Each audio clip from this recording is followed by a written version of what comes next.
I like to get into the deep introspective stuff, but I'm not an expert at it, so I bring on the people that have done the work so that they can do the conversations and bring that out for you guys.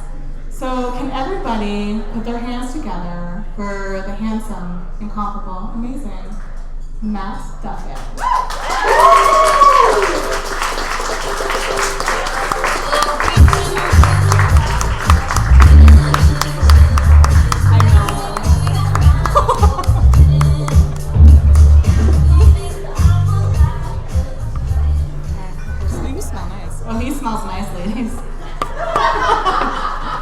So we're actually bringing Matthew into the studio for a full recorded, edited podcast. I'm so excited. We're going to get into some really heavy stuff. I think we're going to keep it, I was thinking we're going to keep it light today, but I doubt it.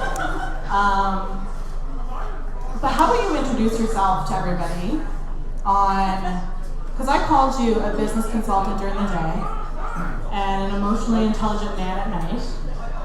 And we all know that emotionally intelligent men are not born, they're created. Same with women, by the way. We're not, well, I guess, I don't know, that might be different. But tell us a little bit about your journey. How you got here, introduce yourself. Hardest question ever, you're welcome. Let's do it. Yeah, I actually deleted that question. Oh, did you? Okay, we're going to go on to the next question. No, I know we're going to cover some of that when we do get together in the studio, so I won't go into too much detail, of course, but yeah, this is going to take some getting used to. We got it. I kind of just reached a point in my life, had some humble beginnings, was kind of navigating my way through things, and was through a series of a lot of mistakes, and I just happened upon a person who kind of gave me an opportunity with what was a single question at the time to kind of course correct in a major way, and it was something that kind of shook me enough to kind of take stock of where I was at, where I was headed, and I just decided that, if I was going to kind of achieve the things that I wanted to, then I had to roll up my sleeve, take a hard look in the mirror, and do the work. So, yeah, I got started, and it's been a grind, but it's been worth it. And that is the grind too. That's the part that I think hangs up a lot of people, is the amount of work that has to go into it.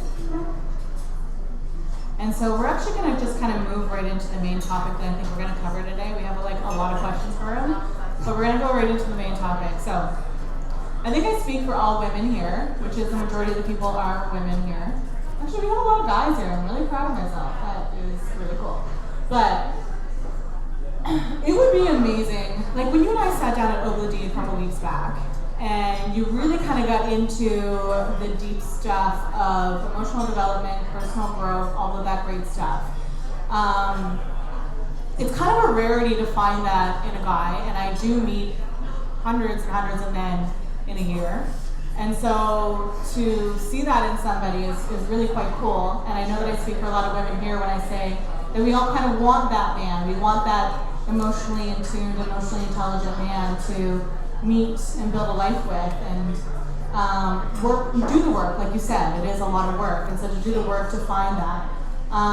And especially when it comes to relationships and women, we really want somebody who's a little bit in tune to women, in tune to relationships and what it is that they want, so that when they decide to move forward with somebody, they know it's the right decision. Do you believe that there are a lot of men who have put the work in? And if not, why do you think that is? And if they are, where the fuck are they?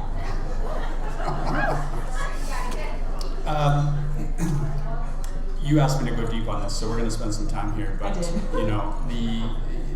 the short answer is no, right? Sadly, and really, you think so? No. Yeah, no, and we're going to unpack why that is, and so much of, I think, even this was a challenging question for me because it forced me to kind of get clear on my own journey, kind of figuring this out. And when I thought about it, as it relates to this audience and the people that are probably tuning in online, is, who is they're interacting with? Because we're not talking about emotionally intelligent for all men of all ages. We're probably, paring that down to what's relevant to the audience. So I kind of broke it down into 3 points that I think really bring it home in terms of why more men are not where they need to be in this area. And it really comes down to ambiguity, context, and timing, right? So the ambiguity piece for me was something that I was hung up on for a long time. Like, I was reading all the books, I was reading all the articles online, I was listening to the podcasts, and it didn't really hit home, right? I was kind of like, okay, I get it, the definition makes sense, but can I put my finger on it, right? Like, can I spot it? And if I can, like, what do I do with it, right? And I know that sounds like a hopeless male position, but, if you're wanting to make improvements in this area, you kind of want to be able to sink your teeth into it a little bit. So just quickly, the definition, just to make my point here, they say emotional intelligence is the ability to recognize emotions in yourself and others, and how we manage our behavior, navigate social complexities, and make personal decisions to achieve better outcomes. Like, clear as mud. Yeah. Right? Clear as mud. I totally understand what that whole sentence meant. It's a lot to chew on, and they, in an effort to kind of bring more clarity to this, they break it down even further. You have like two components of it. That's personal, self-awareness and self-management, and then you've got social awareness and relationship management. And for guys, especially, we're just continuing to muddy the waters. And so I remember being on a run one day, and I'm thinking about this, and I was probably in the midst of reading, Daniel Goleman's book on this, and it just kind of came together for me. So one of my favorite authors, I don't know if anybody, have you heard of Viktor Frankl? No. Okay. Not very well-known guy. He was super interesting cat. He was a psychoanalyst at the same time as like Sigmund Freud. He was a concentration camp survivor. He was just this incredible person, and he had just this amazing perspective on life, effectively. So everybody should look up Viktor Frankl after this. But the quote that I take with me everywhere, and really the one that I'm driving at here is he says this. He says, between stimulus and response, there exists a space. Mm-hmm. And in this space is the power to choose your response. And in those responses lies your growth and your freedom. I'll say it again. Between stimulus and response, there's a space. And in that space, you have the ability to choose. And in those choices is your growth and your freedom. And it kind of just landed with me that that's where emotional intelligence lives. Right? So that was powerful for me because I felt like I needed something. And so all the interactions henceforth, anything that would get me even remotely excited or provoke any emotions, that was the stimulus, right? That was the opportunity to call for pause and say, look, I need to sit with this for a minute because my knee-jerk reaction is probably not my emotionally intelligent reaction. Oh gosh, yeah. Or at least it could be improved. Yeah. So for me, that was powerful because, within that space is where transformation happens. Yeah. And that's kind of where a lot of my personal growth and personal development came from. And so I use that still, like all the time. Anything, like whether it's an email or whether it's a comment at work, anything that kind of provokes something that your natural inclination is to dive into it, it's been that opportunity for me to call for pause. Well, it feels like in that space is where self-awareness comes from too. Because taking that pause and taking that moment to really kind of like go into your initial knee-jerk reaction, like you said, and then coming up with a more mature, self-aware reaction. Yeah, and it's also an opportunity, and I think women do a better job of this. It's that same space that you can start asking, well, why? Yeah. Right? Like, why is this? Why is that the reaction you're having? Right. Yes. Is this is this an attachment theory? Is this something from my childhood that might have been a comment or an experience that was like very provoking and now presenting itself in ways that it's causing this kind of reaction, right? Like, how related are these things? I love that you said attachment theory, by the way. Have you done attachment theory work? I've read the book. You've read the book? Yeah. Okay, so it's called Attached. You guys take notes on your phone. Go read Attached. Go read Attached. Go read Attached. Okay, you can continue, but I'm just going to drive that home. No, Sarah can say the same thing. Go read Attached. No, it's true, and I think it's actually later I was going to make the same comment because I agree with you completely. It's a book that I've only read recently, and it was a book that I wish I had read 10 years ago. It shifts all of your relationships. Totally. Not just romantic, personal, friendship.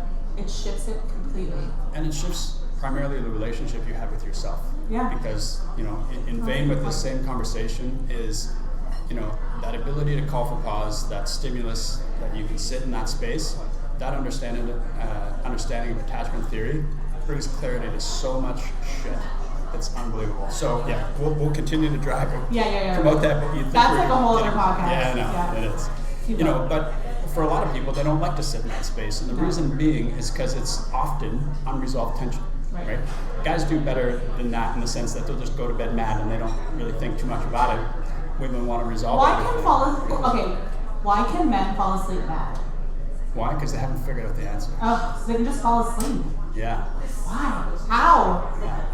Honestly, I don't know. I think too much to vouch for all men, but we won't do that. But yeah, so for me, that whole idea of stimulus response was huge, and resolving that ambiguity and it being able to put a label on it, took every interaction that I'm talking about as an opportunity to kind of negotiate my worth, my values, and the things I'm driving towards as it relates to all this personal growth stuff. So that's the ambiguity piece for me. I think, and I don't know how many people agree or how many people have kind of gone into emotional intelligence, but it was always a bit qualitative. Like it just didn't make too much sense. So. The second part of it that we talked about was context. Right. And really why are men not doing the work? And I kind of look at this through the lens of gender. So whenever there's an issue within a relationship, what do women do? An issue? They want to fix it. They want to fix it, but in the heat of the moment, they tend to get a little more quiet, they get small, don't say a whole lot. I've known women who will cut you down. Yeah, but that seems to be less. Okay. There seems to be less, in terms of, in general, right? But, then what happens, right? It's going to their girlfriends, getting into their group, and there's a lot of consultation that takes place. That's a really good point, yeah. Right? So they're looking for the group's intelligence in terms of what are you thinking about this, and why did you do that, and how do I respond, right? And without even realizing it, girls have been practicing emotional intelligence forever. Yes, they right? have. It's an emergent property of female groups. Right? Yeah. This is just part of the deal. Take men in this same situation, right? What happens? They tend to get large. They get angry. They get dominant in some cases. But as it relates to consultation, how much of that takes place with their buddies? Virtually none. Yeah. Right? They complain a lot, but they don't consult a whole lot. So, when I thought about it, in that respect, I thought, okay, the context with which emotional intelligence takes place in conversation is very different when it comes to gender. And guys just don't have a space to do that with other guys. And so if they're not out there doing the work on their own, they're probably not doing it. Yeah. It's not happening for them. Do you think that we're in a culture that's lacking male leadership? Do you think that was a thing? Because I feel like in the past generations or past culture, even just our parents or grandparents' day, you'd have the church, you'd have the community, and you'd have an elder male that would kind of guide these men. And it was very family-based as well. So it was groups of families that would get together, and the young men would learn how to be, masculine and manly from their uncles, their brothers, their fathers, and all that kind of stuff. We're very much lacking that nowadays. There's not very much family connection. Totally. So that's huge. Believe it or not, because most men are male mentors, mentoring males. Yes. Right? And we could really dive into a lot of the reasons why, more male mentors need to be mentoring females and why they're not, et cetera, et cetera. But, to your point, believe it or not, there is a real gap, right? There's a real lack in male mentorship. Yeah. And so, again, if you're not out there doing the work yourself, and you're not getting it from, whether you're church or religion or male mentorship in terms of this is how you be a gentleman, so to speak, there's a void. There's a generational void. And to your point, I think women are now feeling the consequence of that as well. Totally. But they are getting it from YouTube. There's some mentorship on YouTube. There's some mentorship, yeah. More women, which is good. More women mentorship on YouTube? Which is good, yeah. So the last piece of this, when it comes to emotional intelligence, is timing, okay? And this is really probably the most important of the three. So when you think about your audience and the clients that you work with, we're talking about an age range of 20 to 35, roughly, primarily. So think about men, in that same age bracket, right? And when you look at it emotional intelligence, it's not just a general characteristics, there's components of it. And when you break it down to its component parts, it really gets gender specific. So, I was reviewing this last night actually. So in general, women display more empathy, they're better at interpersonal relationships, and they tend to have more social responsibility. Right. But then when you take emotional intelligent qualities that men tend to have, it's assertiveness, stress tolerance, and shockingly, a higher self-regard, like confidence. No way. Surprise. No way. Right? Yeah. And I think a lot of that comes down to how we're socialized from birth, excluding all varieties of gender identity. Yeah. If we're talking about just men and female, how we're raised from birth, it starts early, it continues for a lifetime, and that's kind of the net result. And skipping a lot of details, the result of that, you've already mentioned the male mentorship. Yeah. That was on the list. Mm-hmm. But I think the result is at this phase in our life, women are more emotionally intelligent than men. I think this is a period of phase transformation for a lot of guys, right? Where we're really starting to separate the men from the boys. Okay. 20 to 35. What do you mean by phase transformation? Well, they're going from teenagers full of hormones to men full of hormones. Yes. So, and I mean, I think in closing, like I said, these three things: ambiguity, context, and timing. It's not yet mainstream enough where guys are really out there talking about it. Contextually amongst guy groups, they're not having these conversations. And from a timing perspective, beyond 35, 40, 55, when people are really starting to raise kids or grandkids in some cases, it tends to be a natural part of quote unquote growing up. But in this space, for the people that are out there trying to date, men and wonder why they're not more emotionally intelligent, I think it's those three things. Yeah. I also kind of want to talk about the question of because there are one thing that I realized, and at the very beginning of this I said I was a healed man hater, and what I realized when I really started truly learning about the opposite sex and I started learning about men is that they are such beautiful creatures. And just because they think, feel, and communicate differently than us doesn't make them bad people. And I think today's culture is very much like in this, it's almost cool to be bashing on the opposite sex, especially men. And so what I really started doing is I started learning about why the opposite sex do what they do, how they love, how they communicate.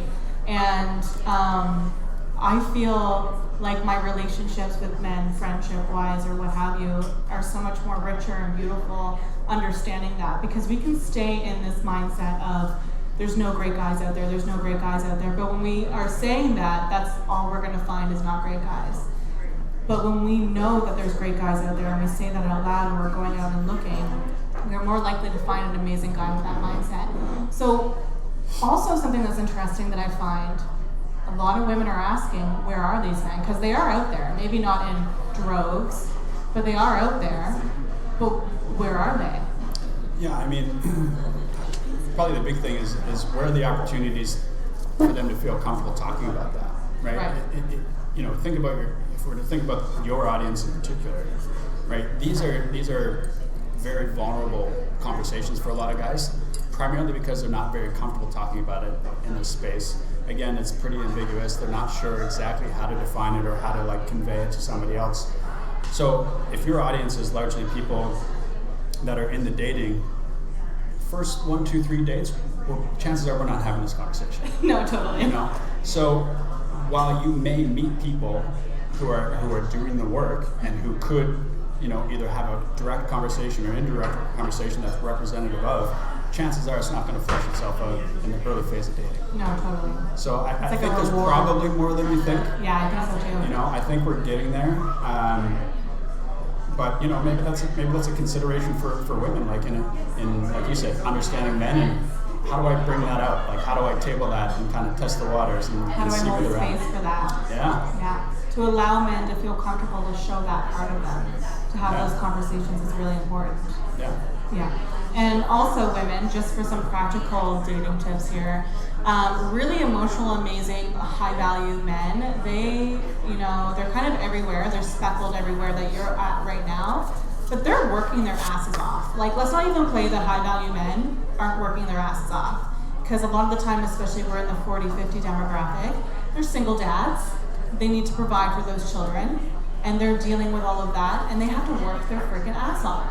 And also, they are at the gym. They are adding value to their friend group, whether it's guys or gals or their families or what have you. They're not necessarily in the parties. They're not at the clubs. They're not at the bars. I mean, there's gems while you're there, but the truly high value work, like guys, they're working their butts off. Like, let's not even play that they are just out there trying to date, trying to pick up women all the time. So we have to keep our eyes open all of the time because they're everywhere. They're just not necessarily in that dating sphere. Yeah, Do you agree? there's no podium for being very emotionally intelligent as a guy. No, it's like a little badge that you can put on. Emotionally intelligent. We have some gals that have asked you some questions. Can we ask them to you? Well, did you I pick think some? that's the question. Do you want me to answer now, or do you want to move on to the second question? Well, let's answer one. Okay. Let's do one. Okay, I'll Are you make doing the this. astrology one? Oh yeah. Oh, let's do it. Yeah. So this is gonna be real quick. Astrology or not? Not.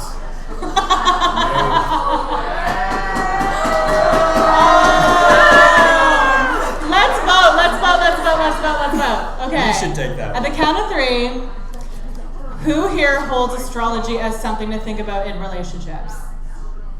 Exactly. Brittany. And I already know she's nuts. Shame, Brittany. Who? I knew you were going to say yes. Who here thinks that astrology is bull when it comes to dating and romance? Oh my god! All right, cool. Thank you. That answers that question. We're done. Yeah. No, let's go into one more. Let's do one. Okay. So is it a red flag if the person you're dating still wants to be friends with an ex? Ooh. Oh, Stan. You want to go first, or me to go first? You want me to go first? It depends on the level of friendship. Because honestly, I think it's a huge red flag when somebody has only horrible exes, like they're the worst ever. They're like jealous, they're the worst of the worst. So that's a red flag for me when they have no great relationships with exes and it's just all horrible. But if it was a close friendship where they're talking on the phone quite often, I would be a little bit leery about that. But no, I think a pleasant friendship where you're checking in every now and then and just, touching base, I think that's a beautiful thing. Yeah, no, I think that's a good transition. So that's all my exes. Even some of the ones that had, total meltdowns as part of the departure. Chances are we'll circle back at some point and just said, all is well. Because, you know what, I just kind of think of it, they've come into my life for a reason. I think good people attract good people. Chances are there's some value in being friends. But the question really is what somebody's driving at is it safe for me if they're friends with their ex? Yeah, that's the real question. Yeah. Right? So I think the answer puts a lot of the ownership and responsibility on the person who is maintaining a friendship with their ex. Yeah. So some things that just quickly come to mind is like, are you incorporating them into conversation, right? Or are you keeping that divide, right? Totally. And what's your intention for doing so? Or if not intention, motivation, Yeah. right? And are you creating psychological safety with either, the conversations being taken place with the person you're with now, which should be your priority, and how you communicate that relationship with your ex in a way that they're okay with. Right. Full stop. Agreed. And so like all of these dating coaching questions too, there's like 3 lines, so we can never get into context. That's a really good point because when we talk about being friends with exes, there's like 3 or 4 main criteria as if it's a red flag or not. Yeah. And you kind of explain both. Yeah. Okay. Just want to make sure we're not going over. Okay, so let's going? go into the. We got 10 minutes. So We'll let's go go into the 5. second good question. You know what? Let's just have you finish off with some like Matt advice. We got 5 minutes. I say just go. Just go? Okay. Whatever it is, like the advice that you want to leave to both men and women today when they're looking for their person. Let me just skip ahead in my notes here. Yeah, go through the pages. Okay, so, it's probably an extension of the first question, right, as it relates to emotional intelligence and just getting, clear on what it is and how to label it and put your finger on it. Yeah. So, I have a lot of one-on-one conversations with women, you being one of them, which is why I'm here tonight. But, some of the time, one of the things that's come up for me in those conversations is, look, put a name on it, right? Yeah. So don't be solely dependent on the consultation that takes place with your girlfriends in order to, determine how you should handle a situation or what is meant by X, Y, and Z. So if you're doing the root work and you're reading the books and you're improving yourselves, I think it's super valuable to get yourself the information and armor yourself with this such that you can identify it in real time. And it gives you it's empowering. So, think about all the things that have entered mainstream conversation lately and the result it's had on women. So the examples I use here are gaslighting, projecting, microaggression, like all these empowering labels give you the ability to spot it in real time. Identify it as huge, yes. And so for women, really it's keep going, right? This is all part of women rising up, and there's all kinds of great things coming as a result of that. But you mentioned it earlier, like, just quickly poll hands. How many people have read Attached? The book. Brittany's the only one raising her hand. Okay, so hey, I've coached some of you people. You raise your freaking hand. I know, but every hand in this room should be up. Yes. Right? So that's my point is, when you understand things that have major implications in your life and well-being, it changes things entirely. So, what I just basically said here in closing is that, look, when you understand it and you know what you're looking for, and when you encounter it, you can put a name on it, and that really is the stimulus, right? Like, that's the stimulus to sit in that space and decide, how do I want to handle this? And it's empowering, it's emboldening, and the consistent thing that comes up with women that I'm talking to that are having a hard time finding their person, which I think is what you asked, right? Is that these women consistently have an unusual high tolerance for bullshit. Like, the stories that I hear. Sarah, seriously, it's shocking. Yeah. And the stories that I hear of the things they're putting up with and the things that the guys are doing, it blows my mind. Here's the other side of that same coin. I've been there. Yeah. I know what it's like to be in the eye of the storm, not be yourself. You're putting up with shit you don't deserve. That sober, far removed you or friendship you would shake their head at. Right? They would just never tolerate. Yeah. And I think so much of getting ahead of that and having the ability to course correct in real time is doing the goddamn work. Yeah. Right? Yeah. So, that would be my message to women, because, there's never going to be a right time to meet your person. No. Right? So you got to weed a lot of people out in real short order if you're out there serial dating.